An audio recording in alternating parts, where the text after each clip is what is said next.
Gloire à Dieu. Gloire à Dieu.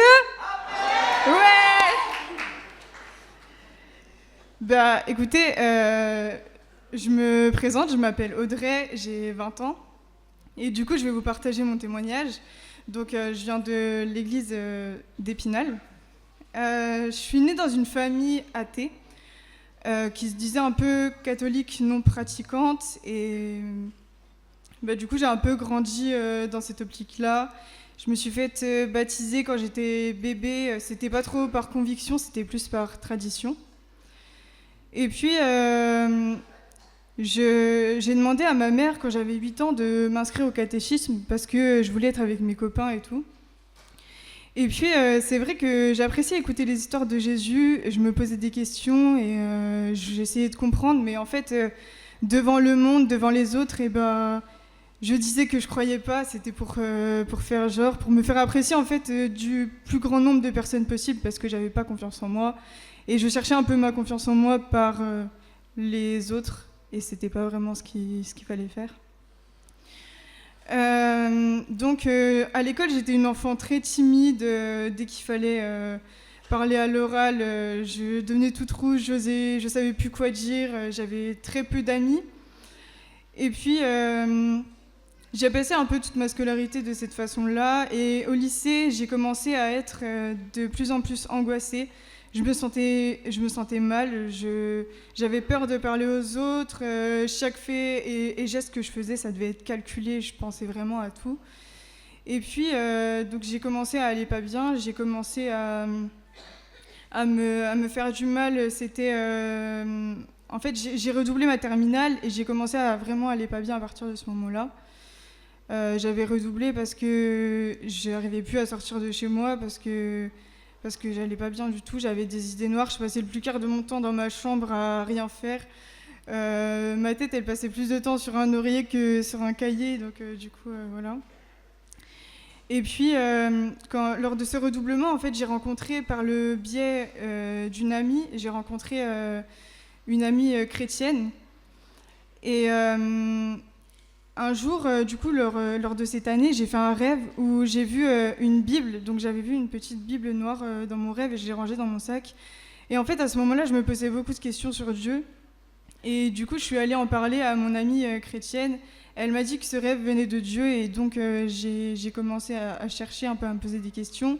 Et puis le lendemain, quand je suis arrivée au lycée, elle m'avait tendu une Bible. Et du coup, j'ai continué un peu comme ça. Enfin, c'est vrai que j'avoue que la Bible, je la lisais pas trop, je la feuilletais de temps en temps.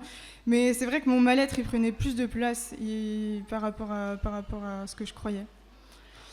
Et puis, j'ai fait une tentative de suicide, c'était en mars 2023, et je suis restée 3 jours à l'hôpital. Et en fait, quand je suis sortie de l'hôpital, je me définissais comme complètement athée. Tout espoir que j'avais placé en Dieu, en fait, je l'ai effacé moi-même parce que je me disais que c'était pas vrai. Je m'imposais à moi-même de ne pas croire, en fait. Et du coup, j'avais commencé à fumer, pas que des cigarettes. Je séchais beaucoup les cours. Je me suis fait tatouer. Et puis, je réfléchissais à une certaine attirance que j'aurais pu avoir envers des filles. J'étais complètement désorientée. Je me cherchais, en fait. J'essayais de prendre confiance en moi par l'apparence. J'essayais d'aller mieux par l'apparence, par l'extérieur, alors qu'en vrai, ça se passe par le cœur, ça se passe par l'intérieur. Et puis, donc j'ai passé mon bac, j'ai obtenu mon bac. Et après, je suis allée en fac de droit. Je suis restée 1 mois. Après, j'ai commencé un BTS tourisme. Je suis restée 3 semaines. Et puis, c'était en novembre 2023, du coup, en ayant commencé ce BTS, où j'ai refait une tentative de suicide. Et là, je suis restée 3 mois à l'hôpital. Et en fait, pendant ces mois d'hospitalisation, j'ai vraiment pris ce temps pour faire une introspection. J'avais demandé à ma mère de me ramener une Bible, et puis j'essayais de la lire de temps en temps. J'essayais de prier. Et du coup, la première fois que je suis allée dans une église, c'était pendant une de mes permissions. Et quand je suis rentrée du coup à l'hôpital, c'est vrai que j'avais du mal à retrouver en tout cas la joie et la paix que j'avais ressentie quand j'étais à l'église. Et puis, quand je suis sortie de l'hôpital, du coup, je me comportais réellement comme un garçon. Je m'étais coupé les cheveux courts et tout. Et puis, je suis arrivée en fait dans un autre type d'hospitalisation. J'étais en hôpital de jour. Et à l'hôpital de jour, ce que je ne savais pas quand je suis arrivée, c'est que mon psychiatre et ma psychologue étaient chrétiens. Donc, je ne savais pas à mon arrivée, mais je l'ai appris par la suite. Et puis, lors d'un rendez-vous avec ma psychologue, en fait, c'était quelques semaines avant que je quitte l'hôpital de jour, parce que je m'étais inscrite à l'école d'infirmière, à Remiremont, du coup. Et donc, j'attendais pour partir avant d'aller dans mon appart. Et donc, lors d'un entretien avec elle, elle m'a demandé pourquoi est-ce que je portais une croix. Et du coup, je lui ai dit que c'était parce que je croyais, mais que j'étais pas chrétienne, parce que j'étais pas assez bien pour être chrétienne, etc. Et puis, elle m'a conseillé de regarder le film Overcomer, c'est un film chrétien. Et dans ce film, à un moment, il y a la jeune fille qui fait la prière du salut. Et du coup, je l'ai faite en même temps qu'elle. Et j'ai vraiment ressenti une paix dans mon cœur. Et donc, je suis partie à Remiremont, j'ai commencé l'école d'infirmière, et puis je cherchais une église juste avant. Donc, j'avais envoyé un message au pasteur de l'église d'Épinal, du coup Jean-Marc, et puis je lui avais demandé, par rapport à l'église de Remiremont, je lui avais demandé s'il y avait un culte ou pas à cet endroit, parce que j'ai regardé sur Internet, il n'y en avait pas, et il m'a expliqué du coup que c'était un poste d'évangélisation. Et donc, c'est là la première fois que je les ai tous rencontrés, et que j'ai du coup commencé à aller au culte. J'ai des frères et sœurs qui m'emmènent du coup le dimanche à l'église, parce que j'ai pas encore le permis. Et donc du coup, je me suis faite baptiser le 27 octobre 2024. Et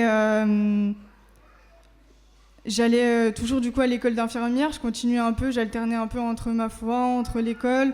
Mais c'est vrai que je sentais que j'étais pas totalement guérie de ma dépression. Je prenais encore des médicaments, j'avais une infirmière qui venait tous les jours chez moi, matin et soir, pour me donner mon traitement.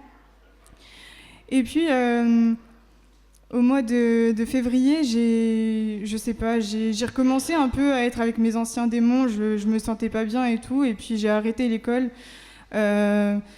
J'ai arrêté parce que je n'allais pas bien du tout et que ça faisait trop en fait. J'étais sortie directement de l'hôpital psychiatrique et après j'arrivais dans mon appart et après j'ai commencé l'école d'infirmière. Et donc c'est vrai que c'était aussi un conseil de la part de la directrice, etc. Donc j'ai arrêté. Et puis c'est vrai que je pense que si j'avais pas arrêté à cet instant-là, j'aurais pas vécu autant de choses avec le Seigneur. Et puis ensuite... Donc j'ai été voir mon psychiatre, c'était au mois d'avril, et je lui avais demandé de me faire une lettre pour reprendre l'école d'infirmière. C'est une chose qu'il a acceptée du coup. Et donc j'ai envoyé un courrier à l'école avec du coup le courrier du psychiatre pour reprendre. Et la directrice, pourtant, elle m'avait dit que c'était pas possible, qu'il fallait que je prévienne en mars, etc. Et j'ai envoyé la lettre en mai, et puis au final, j'ai été acceptée du coup à l'école. Je reprends en septembre 2025. Et puis, du coup, ça fait actuellement, là, ça fait 1 mois que je suis sevrée des antidépresseurs et des anxiolytiques. Ça faisait presque 2 ans que j'en prenais tous les jours, et puis j'ai arrêté par ma propre volonté, mais aussi par le Seigneur, parce que sans lui, j'aurais rien pu faire du tout. Donc là, aujourd'hui, je peux dire que le Seigneur, il m'a guéri de ma dépression, il m'a guéri de mon mal-être. Et c'est quelque chose de progressif. C'est pas quelque chose qui s'est passé en un instant. C'est vraiment quelque chose que je vois tous les jours. Je me dis que tous les jours, ça va mieux. Tous les jours, il y a quelque chose de mieux dans ma vie. Et puis voilà. Gloire à Dieu. Amen.